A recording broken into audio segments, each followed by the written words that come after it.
नमस्कार। वैज्ञानिक किसान संवाद से बदलता कृषि परिवेश विकास की राह में बढ़ रहा है हमारा देश। स्वागत है आपका पूसा समाचार में। मैं डॉक्टर गिरिजेश सिंह मेहरा, वैज्ञानिक कृषि प्रसार, एवं मैं डॉक्टर सीमा सांगवान, वैज्ञानिक सूक्ष्म जीव विज्ञान, पूसा संस्थान की ओर से आप सभी दर्शकों का हार्दिक स्वागत करते हैं। आज हम दर्शकों को अत्यधिक बढ़ती गर्मी में धान में सस्य क्रियाओं एवं आम में सिंचाई, पोषक तत्वों एवं कीट प्रबंधन की तकनीकी जानकारी देंगे। आगे बढ़ने से पहले आप सभी दर्शकों से अनुरोध है कि हमारे चैनल को सब्सक्राइब करें, लाइक करें, शेयर करें और बेल आइकन को अवश्य दबाएं ताकि हमारे द्वारा अपलोड की गई वीडियो आप तक जरूर पहुंचे।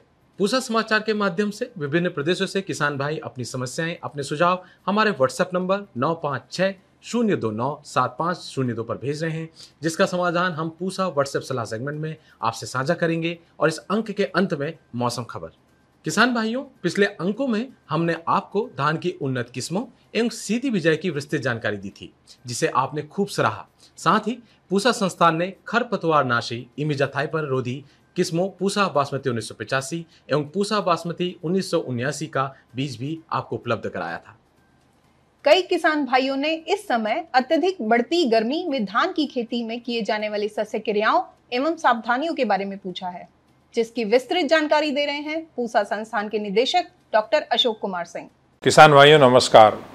पूसा समाचार के इस अंक में आपका हार्दिक अभिनंदन है। मैं आपसे आज रूबरू इस बात को लेकर के हो रहा हूं कि आपने धान की सीधी बिजाई शुरू कर दी होगी और अपने पहले एपिसोड में हमने बताया था कि धान की सीधी बिजाई का उपयुक्त समय 25 मई से लेकर के 15 जून तक का है।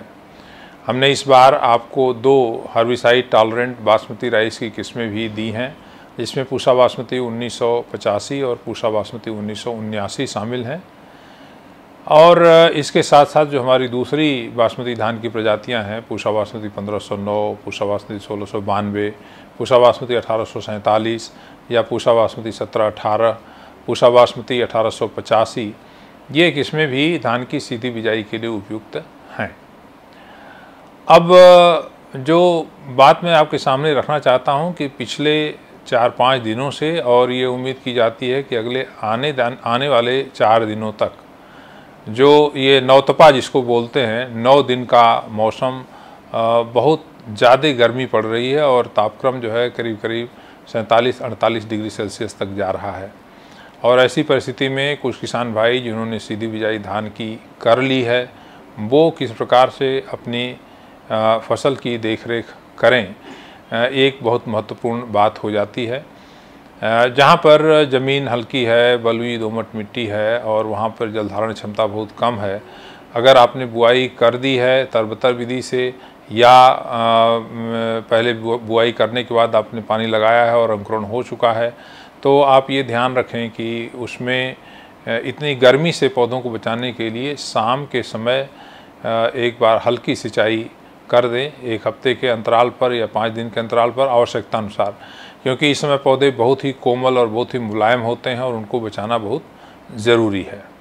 और जिन किसान भाइयों ने बुआई नहीं की है, उनसे मैं अनुरोध करना चाहता हूं कि वो 3-4 दिन तक रुक जाएं और अपनी धान की सीधी बिजाई जो है 4-5 तारीख के बाद, तब तक उम्मीद की जाती है कि तापक्रम कम हो जाएगा, हो सकता है हल्की फुल्की बरसात भी हो जाए, तो उसके बाद करें। और 15 जून तक अभी आपके पास समय बुआई करने का है, तो इस बात का अगर ध्यान रखेंगे तो आप अपनी अच्छी फसल ले सकते हैं और फसल की देखरेख करने में भी आपको आसानी होगी। बहुत बहुत धन्यवाद। फलों की यदि बात होती है तो सर्वप्रथम आम की ही चर्चा होती है। फलों का राजा होने के साथ साथ आम की खेती किसानों के लिए आय सृजन का एक उत्तम स्रोत भी है। कई किसानों ने आम में फल मक्खी की रोकथाम हेतु हमसे जानकारी मांगी है। अच्छी उपज लेने हेतु सिंचाई, पोषक तत्व प्रबंधन एवं कीट प्रबंधन सहित अन्य महत्वपूर्ण समसामयिक कृषि कार्यों की जानकारी दे रहे हैं हमारे विशेषज्ञ डॉक्टर मनीष श्रीवास्तव। यह समय आम के बागों के लिए बड़ा ही महत्वपूर्ण है। इसके लिए हमारे किसान भाइयों को चाहिए कि आम के पेड़ों की नियमित अंतराल पर सिंचाई करते रहें। ऐसे स्थान जहाँ पर ज़मीन हल्की है या बलुई है वहाँ 1 सप्ताह के अंतराल पे पानी देने की व्यवस्था करें, और जहाँ पर मिट्टी भारी है या जहाँ चिकनी मिट्टी है वहाँ पर 10 दिनों के अंतराल पर पानी देने की अत्यंत आवश्यकता होती है। सूक्ष्म तत्व जैसे जिंक हुआ, बोरान हुआ, आयरन है, मैग्नीज़ है, कापर है, और इसके घोल बाज़ार में आसानी से उपलब्ध हैं। और अगर उनकी 2 मिलीलीटर मात्रा को प्रति लीटर पानी के हिसाब से घोल बनाकर पेड़ पर छिड़काव करते हैं तो फलों के विकास में लाभ होगा और इसके साथ साथ फलों की गुणवत्ता भी बढ़ेगी। जहाँ तक अगेती किस्मों की बात है, खासकर उत्तर भारत में जैसे दशहरी हुई, बॉम्बे ग्रीन है, गौरजीत है, या हमारे भारतीय कृषि अनुसंधान से निकाली गई किस्म पूसा लालिमा है, उनके फल 15 से 20 जून के आसपास तैयार होने शुरू हो जाते हैं। तो अगर जून के प्रथम सप्ताह में एक छिड़काव पोटेशियम का किया जाता है तो उससे फलों की गुणवत्ता बढ़ाने में, उनकी भंडारण क्षमता को बढ़ाने में लाभ होगा। इसके लिए हमारे किसान भाई पोटेशियम क्लोराइड ले सकते हैं या पोटेशियम नाइट्रेट ले लें। अगर यह दोनों रसायन नहीं उपलब्ध है तो पोटेशियम सल्फेट का भी प्रयोग कर सकते हैं, और उसकी 1% का घोल बनाकर एक छिड़काव करने से काफ़ी लाभ होगा। ऐसा देखा गया है कि ईंट के भट्टों से जो जहरीली गैस निकलती है, खास तौर पर सल्फर डाइऑक्साइड, उससे आम में कोयलिया विकार हो जाता है। तो आम की कोयलिया विकार से बचाने के लिए हमारे किसान भाइयों ने मई के प्रथम पखवाड़े में एक छिड़काव बोरेक्स का अवश्य कर लिया होगा, और एक दूसरा छिड़काव इस समय करने की आवश्यकता है, जिसके लिए 10 ग्राम बोरेक्स को लेकर उसको प्रति लीटर पानी के हिसाब से घोल बनाकर उसका एक छिड़काव इस समय अवश्य कर दे। इस समय जो सबसे प्रमुख कीट आम के बागों में जिसका प्रकोप देखा जा रहा है वह है फल मक्खी कीट, और इसकी मादा फल की सतह पर छिलके के नीचे अंडे देती है और उन अंडों से लार्वा निकल करके वह गूदे को खाता है, और जो प्रभावित भाग होता है वहाँ पर सड़न पैदा हो जाती है। ऐसे फल खाने योग्य नहीं होते हैं और वह पेड़ से गिर जाते हैं।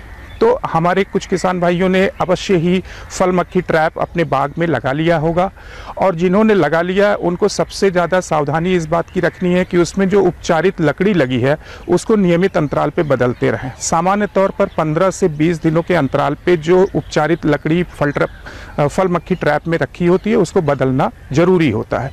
और जिन किसान भाइयों ने अभी फल मक्खी ट्रैप नहीं लगाया है उनको जल्द से जल्द फल मक्खी ट्रैप लगाने की व्यवस्था करनी चाहिए। सामान्य तौर पर 1 हेक्टेयर क्षेत्रफल के लिए 12 से 15 फल मक्खी ट्रैप पर्याप्त होते हैं। अब बात आती है कि फल मक्खी ट्रैप की लकड़ी को उपचारित कैसे करें। इसके लिए 3 रसायनों की ज़रूरत होती है। पहला है एथाइल अल्कोहल जिसकी 6 भाग मात्रा ले लें, और दूसरा रसायन है मिथाइल यूजिनॉल जिसकी 4 भाग मात्रा लें, और इसके साथ साथ कीटनाशी जैसे कि स्पाइनोसाइड है उसकी 3 भाग मात्रा ले लें, और इन सबको मिलाकर घोल बना लें, और प्रयास करें कि जो प्लाईवुड का टुकड़ा या लकड़ी फल मक्खी ट्रैप में प्रयोग में लाई गई है उसको कम से कम 72 घंटे के लिए इस घोल में भिगो के रखें। इसके लिए हमारे किसान भाई स्पाइनोसाइड की 40 मिलीलीटर मात्रा को 100 लीटर पानी के हिसाब से घोल बनाकर कम से कम 2 छिड़काव 10 से 15 दिनों के अंतराल पर करें, जिससे फल मक्खी प्रबंधन में काफ़ी लाभ होता है। ऐसे बाग जहाँ पर पेड़ छोटे हैं या अभी फलत में नहीं है, जल्दी ही लगाए गए हैं, तो उसमें जो छोटे पौधे हैं उसको इस गर्मी के मौसम में नियमित अंतराल पे सिंचाई करना अत्यंत आवश्यक होता है। और वो किसान भाई जो इस बात का विचार कर रहे हैं कि आने वाले मानसून में वो नया बाग लगाएंगे, उनके लिए भी यह समय बड़ा ही महत्वपूर्ण है। खासकर मई के दूसरे पखवाड़े से लेकर जून के प्रथम पखवाड़े के बीच में ही उनको गड्ढे खोदने की व्यवस्था अवश्य कर लेनी चाहिए, और यह ध्यान रखना चाहिए कि जो खुला हुआ गड्ढा है वो कम से कम 20 से 25 दिनों के लिए चिलचिलाती धूप में खुला रहे, जिससे उसमें जो भी रोगाणु या कीटाणु हैं वो नष्ट हो जाए, और आने वाले दिनों में जब हम उसमें पौध लगाएं तो उनको कोई नुकसान ना हो।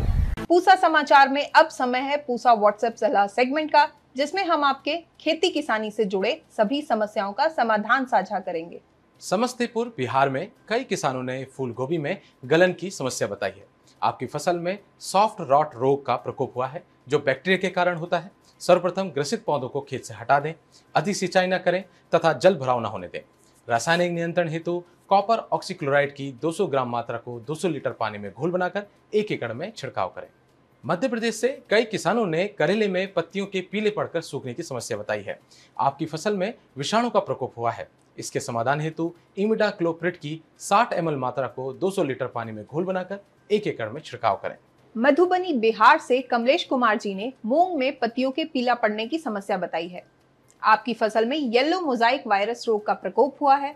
सर्वप्रथम प्रभावित पौधों को खेत से हटा दें और इसके रासायनिक नियंत्रण हेतु इमिडाक्लोप्रिड की 60 से 70 ml की मात्रा को 200 लीटर पानी में घोल बनाकर 1 एकड़ में छिड़काव करें। रांची झारखंड से मासूम अंसारी जी ने खीरे के पत्तों के मुड़कर मुरझाने की समस्या बताई है। आपकी फसल में विषाणु का प्रकोप दिखाई दे रहा है। सर्वप्रथम ग्रसित पौधों को खेत से हटाकर नष्ट कर दें और इसके रासायनिक नियंत्रण हेतु डाइफेंथुरम की 400 ml की मात्रा को 200 लीटर पानी में घोल बनाकर 1 एकड़ में छिड़काव करें।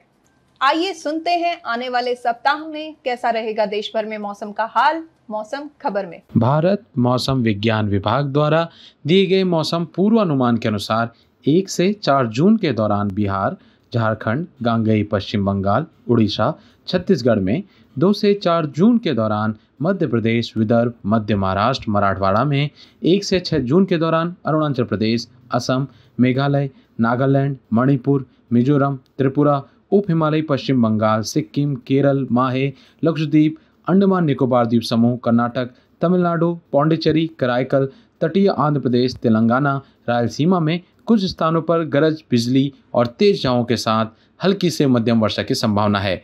7 से 9 जून के दौरान द्वीपों, पूर्वोत्तर प्रायद्वीपीय भारत और पश्चिम हिमालय क्षेत्र में कुछ स्थानों पर वर्षा की संभावना है। प्रिय किसान भाइयों, बहनों एवं दर्शकों, आशा करते हैं पूसा समाचार का खास अंक आपकी खेती किसानी से जुड़ी समस्याओं में जरूर सहायक सिद्ध होगा। आप सभी दर्शकों से निवेदन है कि ज्यादा से ज्यादा संख्या में हमारे संस्थान के चैनल को सब्सक्राइब करें और पूसा समाचार के हर अंक का लाभ उठाएं। इसके साथ ही साथ हमारे फेसबुक पेज और ट्विटर हैंडल को भी जरूर फॉलो करें। कृषि से जुड़ी समस्याएं या अधिक जानकारी हेतु हमें दिए गए नंबर पर व्हाट्सएप करें। अपना नाम एवं पता अवश्य लिखें। आपके सुझावों और प्रतिक्रियाओं का हमें हमेशा इंतजार रहता है। कृषि की दिशा में यदि लाने हो नवाचार तो देखते रहिए हमारा साप्ताहिक कार्यक्रम पूसा समाचार। कुछ नए विषयों पर नई जानकारी लेकर हम फिर हाजिर होंगे अगले शनिवार। तब तक के लिए दीजिए इजाजत। नमस्कार।